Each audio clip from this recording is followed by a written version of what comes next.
44 Guinness World Records. So behind me, there's 10 briefcases, 9 are empty. One has a check with $10 million in it. So there's no countdown, there's no signal, there's no noise, there's no music, just silence. And I'm sitting there. And right before this moment, I had thought, what if I am the one? The one to win it all. The one to change my family's life and the one who can fund research for kids like my son. I just had to choose, that was it.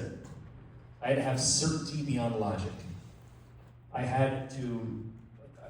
don't want to get into the end of this story. I'll tell you that later. So before I share the rest of the story, how did I get here? Let me introduce you to Lucas.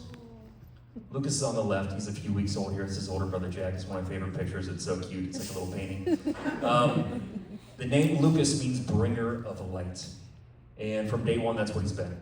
Radiant, joyful. He doesn't carry yesterday's worries with him or the pressures of tomorrow. He is in the moment due to his condition. Smiles, giggles, and he doesn't even need a reason for joy. But early on, we noticed something was wrong. Something was very different than his older brother, Jack. He wasn't crying. He wasn't making a ton of noise. We'd sit him up, and he'd fall back over and over and over again. And so began the diagnostic odyssey, and I'm sure you've heard about this from families. This is brutal. It's a labyrinth. It is horrible. I don't wish it on anybody, but we went through it. And so bouncing from doctor to doctor, specialist to specialist, misdiagnoses, testing, sensors, machines, we were hooked up to them all. No map, no guide. And we were exhausted, my wife and I. We had 2 kids, 3 and under. We had careers, we had bills, we had no answers. We were hoping, but we were also breaking. And so the bittersweet climb took us to a diagnosis. After almost 2 years, we found out he had Creatine Transporter Deficiency. It's a rare genetic brain disorder. There's just under a few hundred kids in the world currently diagnosed with it. And I looked at my wife, and I'm the optimist in the family. She's very pragmatic. And I saw her see the next month, the next year, the next decade all at once. What our life would now be. And we had a name, but we didn't have a treatment. There was no cure, so we had relief, but we met reality. And so with CTD, again, not a scientist. If you guys have a better explanation, please come to me after the presentation. I'm open to it. But creatine transporter deficiency is an ultra-rare brain disorder where, simply put, his body makes creatine, but the transporter that takes it from the blood to the cells is misspelled, it's broken. So creatine acts as like an essential battery pack for the brain. It helps the mitochondria make energy fast. So in CTD patients, the brain's energy batteries are essentially empty.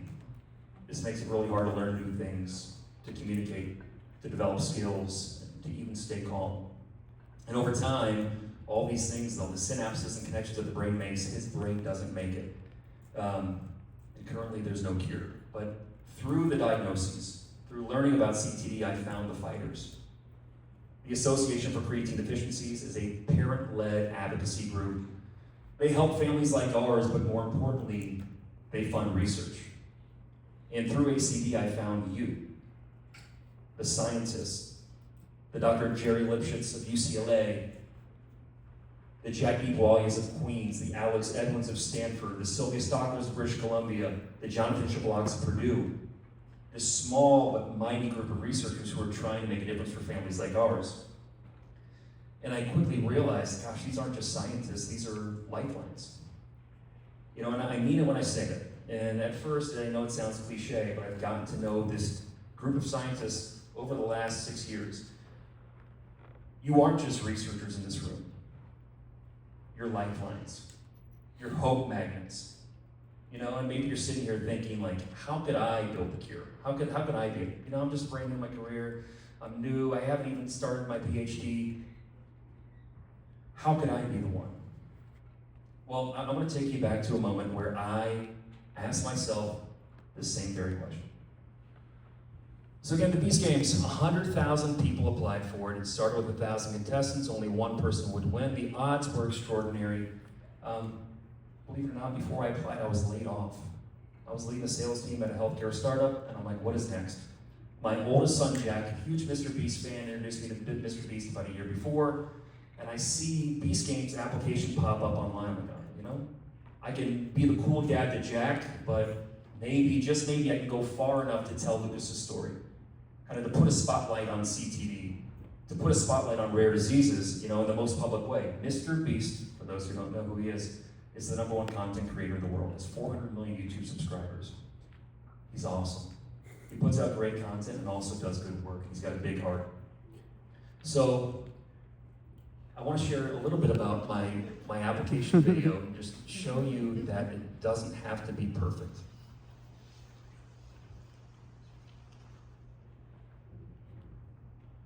Kind of sharing what I would do if I, won $1 million. Hi there, I'm Jeffery Allen. I'm 44, from San Mateo, California, and this is my son, Lucas. Lucas, say hi. Can you say hi? Hi.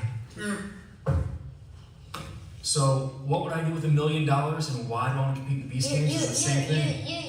Yeah, you. That's you right there. Is Lucas. Lucas was born with an ultra-rare brain disorder called Creatine Transporter Deficiency. His body makes creatine that gives him energy to function and develop, but his brain doesn't have the transporter to receive it. There's no cure, no therapy for what Lucas has, but we're on a quest to change it. We've been working so hard to do that. And as you can see, he's excited about it too. But with $1 million, with millions of dollars, we would fund clinical research. We would fund a clinical trial, and we would help more kids with his condition get the resources they need. And I finished the video. I watched it once ago. Oh my gosh, I hope they like it. And so I share that with you is because if you watch Mr. Beast, there's like fast edits, special effects. That was as plain as you can get. But it was real. It was raw. It was our plea. And, just a good reminder for me is it doesn't have to be perfect. You have to get going. You have to make a start.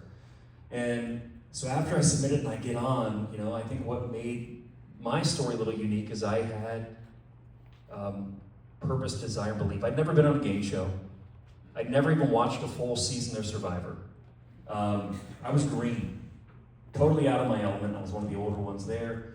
But I had something stronger than experience. I had purpose. And I had a very clear desire. My desire was, I want to go as far as I can to tell Lucas's story, and if I earn any prize, I want to be able to share it with kids like Lucas. And so I was carrying what mattered, and that reason burned. And the reason I share this picture is our family a day before I left. And this is a note that I wrote to my son Jack the day I left. And on it, just to share a little bit, I said, I know I'm gonna miss you, but I know you believe I can win, and that means the world to me. Someone who believes in you. And then the last thing I go, I love you so much, XOXOXO, Daddy, AKA Beast Games champ. Had to put it out there. So I had the purpose, I had the desire, I had the belief, and I had the beginner's mind. And I think as you go into your career as a scientist, like this is so valuable. Like some of my favorite creatine researchers, no offense to anybody who's here, maybe has been doing it for a couple decades, are the young ones. Because they ask the questions that people gave up on. They imagine the things that people don't focus on anymore. And I think that's what science needs. I think that's what rare disease needs. It needs minds that are unafraid. Eyes that still wonder. And it needs you. You guys in this room, you are at the beginning. Think of things differently. Use that beginner's mind. But things are going to happen. Challenges are going to come up. You're going to have a ton of bumps. But Lucas has taught me one special thing.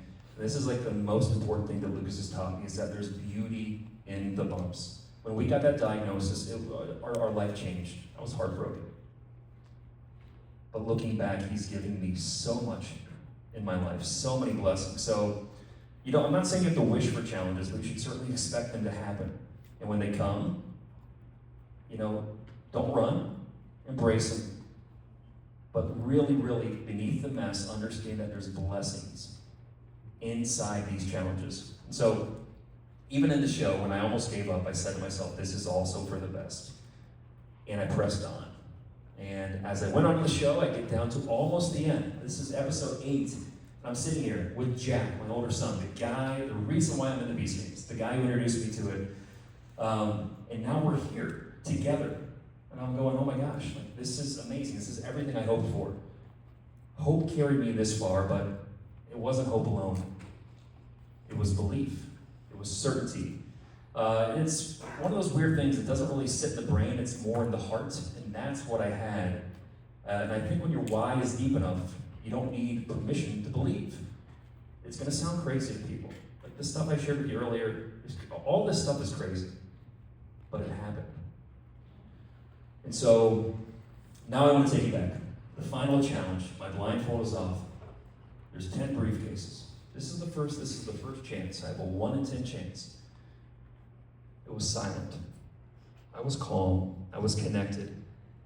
There was no countdown. There was no music. There was no flair. Just a choice. 10 briefcases. 1 had a check for $10 million. And I chose number 6. I knew it. Even before the game started. I know it's weird. It was certainty beyond logic. I knew 6 was the one. A conviction that defied all probabilities. And when I opened it, the light shined, Jimmy yelled, the music, the cannons went off, and I just won. I won $10 million. And I was Beast Games champion. But the real prize was a chance to rewrite the story. Because in that moment when the confetti fell, I looked out and I saw my family. I didn't even know they were still there. All I was thinking about was my family and what I could unlock. And this is what happens when purpose meets power, when belief is backed by discovery, and ultimately when hope meets science. Again, I stopped with science in sophomore year in high school, but my hope never wavered. And this is why the relationship between a rare disease family or an advocacy group and you guys in this room is so special. Because hope is the question. It's the aching prayer that rare parents like me kind of pray in the dark. It's the stuff that encourages us to keep going when everything tells us to stop. In science, that's the method. It's the disciplined pursuit of answers. The test tubes, the experiments, the trials, the breakthroughs. And when they come together, that's when healing begins. That's where the impossible starts to unravel, and that's where miracles occur. And so hope points to the future, science builds the bridge, and you in this room are the builders. And so I ask you again, what if you're the one? The one who doesn't just run an experiment or publish a paper or earn accolades. Yes, those things are important. But the one who fills a space in a family story that has been painfully empty. The one who sees what others missed. Who builds not just a career, but a cure. So, with that, I just encourage you. You're so young in your careers. Lean into that beginner's mindset and forget the odds and find the cure. Not just for Lucas, but for thousands of kids with rare diseases all over the world. Thank you.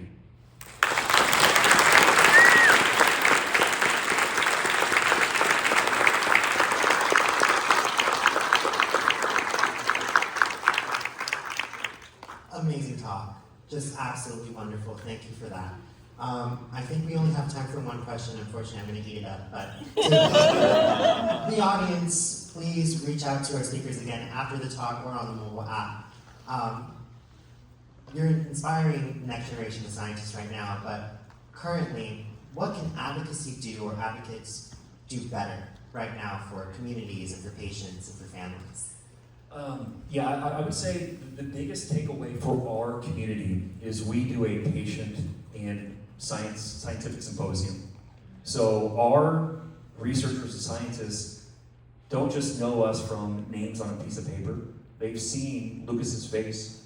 His name is etched into kind of the memories of our scientists. And I think when you pair those two things together, like major breakthroughs can happen. And so that's what I encourage more advocacy groups to do, and scientists, is get to know the patients you're doing. You hear Paula talk about Leo, and Leo, the name Leo means lion, courage, man. Like these, I think it's a different story if she had not met Leo. Paula, I don't want to, but it's like, it's meaningful when you meet who you're caring for. Hi, I have a question, a follow-up question to that. I'm curious to hear about your experience immediately after this life-changing win, and just how were you able to actually tap into science as someone who was an advocate and a parent, and as scientists and future scientists in the room, what can we do to look out for parents like you to help throughout our career? Yeah, I think fortunately the Association for Creatine Deficiency was doing a ton of work for over a decade. The first 10 years we funded like 50 grand of research. The next 4 years is 400 grand, but now this year we'll do well into 7 figures. So the foundation was there, so now we can double down. But we're still on the bench, we're not in the clinic yet.